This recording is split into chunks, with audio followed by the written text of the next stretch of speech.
Des mots sur les mots et des diagnostics. La santé au Sahel et en Afrique. Maladies, Traitement, soins, protocole, prévention. Un check-up hebdomadaire de l'actualité médicale en Afrique. Ifriqiya FM. Votre bien-être santé.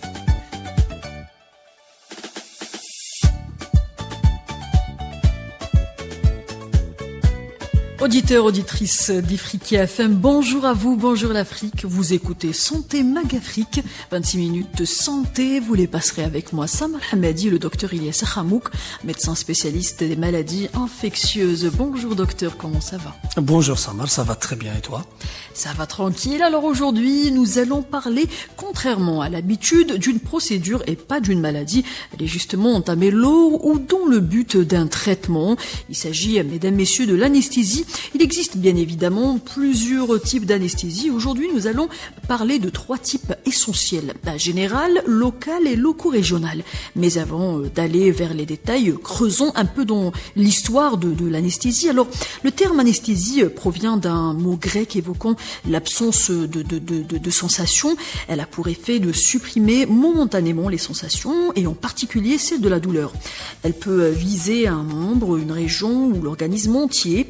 Et c'est ce que nous allons détailler dans ce numéro. Docteur Khamouk, racontez ou raconte-nous, je dis raconte parce que c'est de l'histoire, brièvement l'historique de l'anesthésie, comment et quand et où ça a commencé.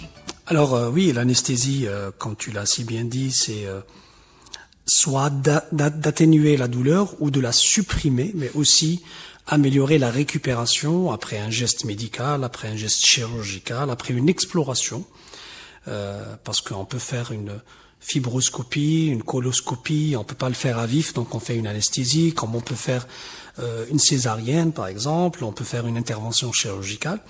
Donc c'est une procédure médicale qui existe depuis très longtemps. Je pense que les auditeurs vont penser que l'anesthésie est récente, alors que ça existe depuis des siècles et des siècles. Au début, on utilisait des opiacés, donc des substances naturelles. On l'utilisait pour faire perdre connaissance aux patients, pour qu'ils ne sentent pas beaucoup la douleur. Ça existait depuis au moins le 9e siècle avec plusieurs produits naturels. Puis en 1842, c'était là la véritable révolution en matière d'anesthésie grâce à un médecin américain qui s'appelle Crawford Long. C'était un chirurgien et pour faire des petites interventions sur ces patients, a fait respirer de l'éther à ces patients pour les endormir, pour diminuer la douleur, que ce soit pendant ou surtout après. Donc c'est une procédure qui est très ancienne, mais qui ne cesse de se perfectionner. Actuellement, on a une spécialité médicale, c'est l'anesthésiologie. Donc il y a des médecins qui font cette spécialité, ce qu'on appelle des médecins anesthésistes.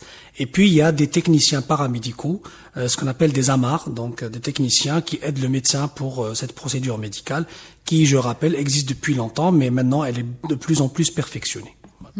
Quand on dit que l'anesthésie est en évolution, avant c'était le médecin ou le chirurgien qui faisait justement l'anesthésie. Aujourd'hui on rencontre un métier qui s'appelle le métier de l'anesthésiste. Donc il y a le médecin anesthésiste, ce qui fait que la procédure est devenue une spécialité en elle-même. Exact. Maintenant on a des médecins spécialistes anesthésistes, donc qui ont, pour que l'auditeur comprenne, une consultation d'anesthésie qui est pré-chirurgical, donc c'est le médecin anesthésiste qui reçoit le malade avant l'intervention chirurgicale pour voir déjà est-ce que son état de santé permet cette intervention, quelle est l'anesthésie, la procédure anesthésiste qui est la plus adaptée à lui. Est-ce qu'une anesthésie locale, anesthésie loco-régionale ou une anesthésie générale, parce que parfois le chirurgien veut faire une intervention chez un patient, mais son état de santé ne permet pas l'anesthésie. Donc il y a un grand risque de complications. Donc le médecin anesthésiste peut soit dire que l'opération n'est pas possible, ou bien la reporter jusqu'à ce qu'il règle un problème de santé, par exemple un diabète qui est mal équilibré, une hypertension qui est mal équilibrée, une tension qui est mal équilibrée. Donc c'est une véritable spécialité. Donc le médecin réanimateur va voir l'anesthésiste va voir le patient avant l'intervention, il va le surveiller pendant l'intervention et bien sûr lors du réveil et après pour voir s'il y a d'éventuelles complications. Donc c'est une véritable spécialité et qui est essentielle pour toutes les interventions chirurgicales, mais pour d'autres procédures d'exploration comme des fibroscopies par exemple, qui nécessitent que le malade soit endormi parce que il risque de bouger, il risque de compliquer. On a par exemple des enfants à qui on veut faire des scanners, des IRM, qui n'arrêtent pas de bouger, donc l'examen n'est pas possible. On a besoin d'une petite sédation, d'une petite anesthésie pour faire ce genre d'exploration. Donc c'est une spécialité, est une procédure très très importante en médecine moderne. Et donc, parle-nous, docteur, de l'anesthésie en elle-même, en détail. C'est quoi, quel produit ou hypnotique, et comment est-ce que ce produit endorme ou tue, si je puis le dire ainsi, momentanément plutôt, des nerfs ou les points sensibles du corps ou d'une partie du corps afin d'éviter la douleur? Ou je reformule, quels produits sont administrés lors d'une anesthésie? Alors les produits, ça dépend de la procédure. Est-ce que c'est une anesthésie générale, loco-régionale ou locale? Quand il s'agit d'une anesthésie locale, le produit peut être une petite injection, comme on voit chez le dentiste. Ça peut être un petit gel, une petite crème qui va anesthésier juste cette petite partie. Quand on veut faire une suture, par exemple, quand on veut faire une intervention, des soins dentaires qui peuvent être douloureux. Donc c'est une anesthésie locale. On peut utiliser des produits comme la xylocaïne, qui est un produit d'anesthésie locale. Pour l'anesthésie loco-régionale et surtout générale, ça c'est vraiment particulier parce que l'anesthésie générale, le patient il perd la conscience. Donc on a un patient qui est endormi. L'anesthésie générale utilise des produits qui sont un peu plus dangereux, un peu plus compliqués. Par exemple, les hypnotiques. C'est quoi les hypnotiques? C'est des médicaments qui entraînent le sommeil. Mais c'est pas comme des somnifères qu'on prend à la pharmacie. C'est des somnifères qui sont très très puissants. Par exemple, qui sont donnés par voie intraveineuse. Par exemple, on a le thiopental, le propofol. C'est des médicaments hypnotiques. Il y a des médicaments qu'on appelle des analgésiques majeurs. Donc c'est des médicaments qui diminuent fortement la douleur. Ils sont surtout les dérivés de la morphine que tout le monde connaît.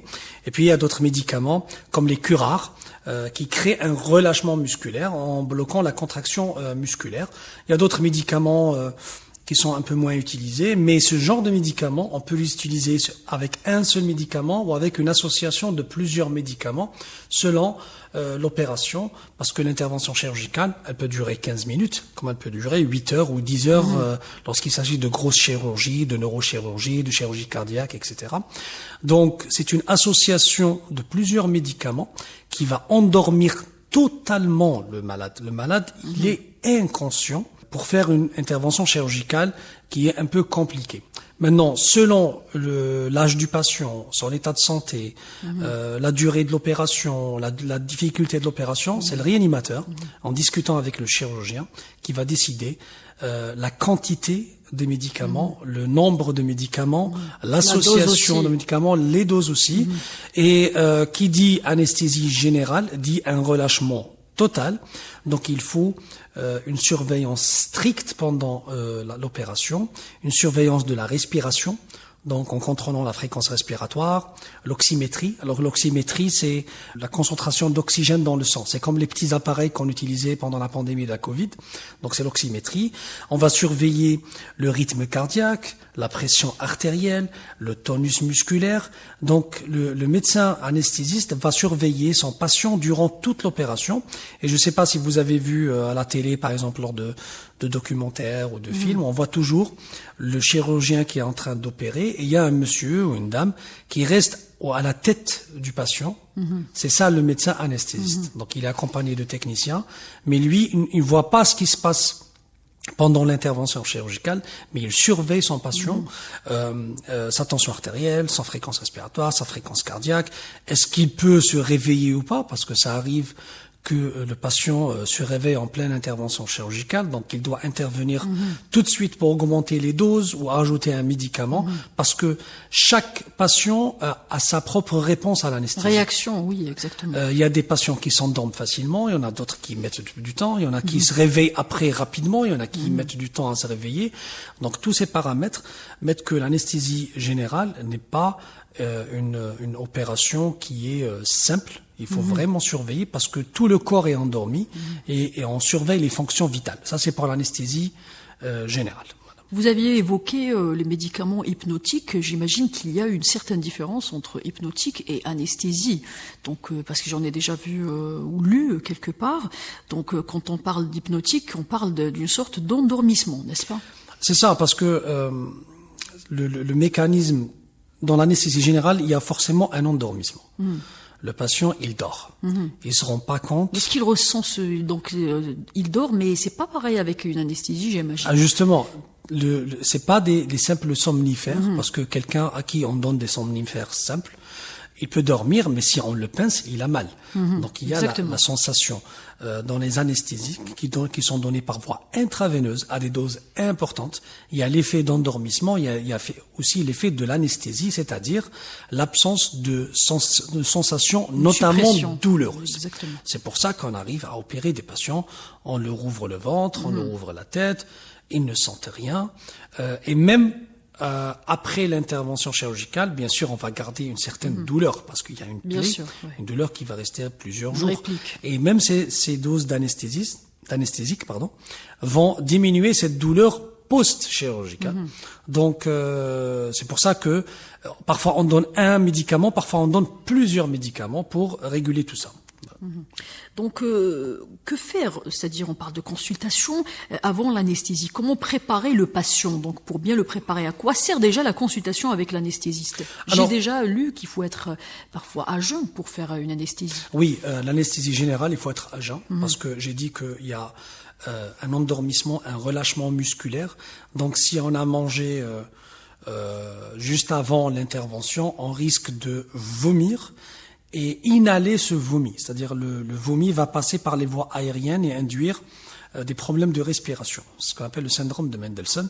C'est pour ça que avant toute intervention chirurgicale, il faut être à jeun au moins 6 heures.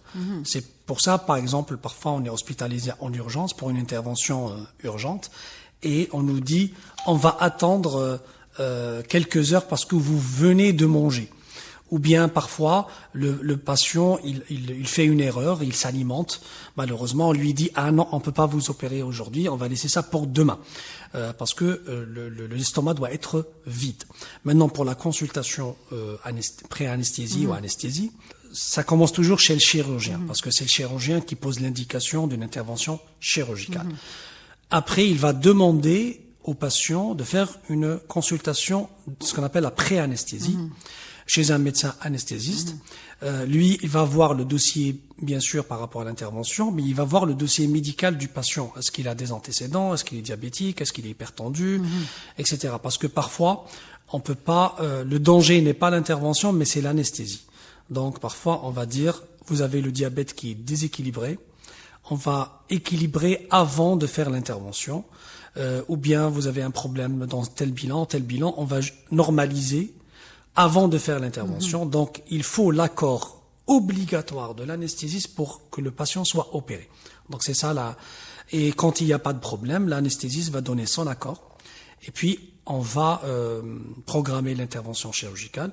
Bien sûr, c'est le chirurgien qui va faire l'opération, mais le réanimateur, c'est lui qui va commencer l'anesthésie. C'est lui qui va donner le feu vert au chirurgien pour lui dire c'est bon, le patient est endormi, il sent rien. Et c'est lui qui va surveiller le patient durant toute l'intervention. Et puis après l'intervention, le patient il est conduit à une salle, ce qu'on appelle la salle de réveil, la salle post-chirurgicale. C'est là où il va émerger de son sommeil. Et c'est là le réanimateur va voir est-ce qu'il y a des complications, pas de complications. Après, quand il est sûr qu'il n'y a pas de complications immédiates de l'anesthésie, le patient va être transmis en service de chirurgie. Et c'est là où le chirurgien va continuer à le suivre. Donc ça, c'est pour l'anesthésie générale. C'est pas simple. Il y a des contre-indications, il y a des contrôles, il y a la surveillance pendant et après. Par contre, l'anesthésie loco-régionale, là, il n'y a pas de perte de connaissance. C'est-à-dire, on va faire une anesthésie chez un patient, on va discuter, on va dire ce patient-là, pendant cette chirurgie ou pendant cette exploration, n'a pas besoin d'être endormi, il a juste besoin de ne pas avoir mal dans telle partie du corps. On va pas faire une anesthésie générale, on va faire une anesthésie loco-régionale. Par exemple, lors de certains accouchements, on fait ce qu'on appelle une épidurale. C'est quoi une épidurale? la femme, elle a surtout mal, c'est-à-dire dans sa partie inférieure du corps. Donc on va introduire une aiguille au niveau de la colonne vertébrale en bas et on va injecter un anesthésiste qui va anesthésier la partie inférieure de la personne. Uniquement, c'est-à-dire la partie supérieure, les bras, le torse, la tête, etc. Il y a une sensation totale, mais la partie inférieure, la femme, elle sent rien. C'est là on va faire un accouchement avec beaucoup de facilité, beaucoup de liberté, parce que la femme n'a pas mal. Donc c'est un exemple d'une anesthésie loco-régionale. C'est l'épidurale ou rachis-anesthésie. Parfois dans certaines césariennes on fait la même chose. La femme elle est complètement consciente. On lui ouvre le ventre, l'utérus, on retire le bébé. Il n'y a que cette partie-là qui Il n'y a que la partie inférieure du corps, la moitié inférieure du corps qui est anesthésiée. C'est pour ça qu'on appelle ça une anesthésie loco-régionale. Et vu que la dame ou le monsieur, s'il y a une opération, n'est pas endormi à 100%, donc il y a moins de risques par rapport à l'anesthésie générale. Donc l'anesthésie loco-régionale, elle a quand même certaines indications. On va pas opérer du cœur pour une anesthésie loco-régionale. Là, c'est l'anesthésie générale qui est obligatoire. Donc ça, c'est par rapport à l'anesthésie loco-régionale. Par exemple, si on peut opérer, par exemple, le bras, un médecin orthopédiste peut opérer le bras, on peut anesthésier juste le bras en mettant une aiguille au niveau du creux axillaire. On va anesthésier que le bras, c'est-à-dire il y aura pas de sensation au niveau du bras. Comme ça, le chirurgien, il opère en même temps et le patient, il est conscient. Est-ce un choix ou est-ce genre obligatoire que le patient soit réveillé? Alors l'idéal, c'est que le patient soit réveillé, parce que l'anesthésie générale, elle a plus de complications que l'anesthésie loco-régionale. Il y a des patients qui n'arrivent pas à se réveiller d'une anesthésie générale. Il y a des patients à qui on va voir ça dans les complications. Pour éliminer ou diminuer les risques. C'est ça. L'idéal, c'est l'anesthésie loco-régionale. Maintenant, il y a certaines procédures où l'anesthésie générale est obligatoire. Il y a même des personnes, des médecins qui opèrent le cerveau et le patient est conscient. Ça existe. C'est pour tester certaines régions.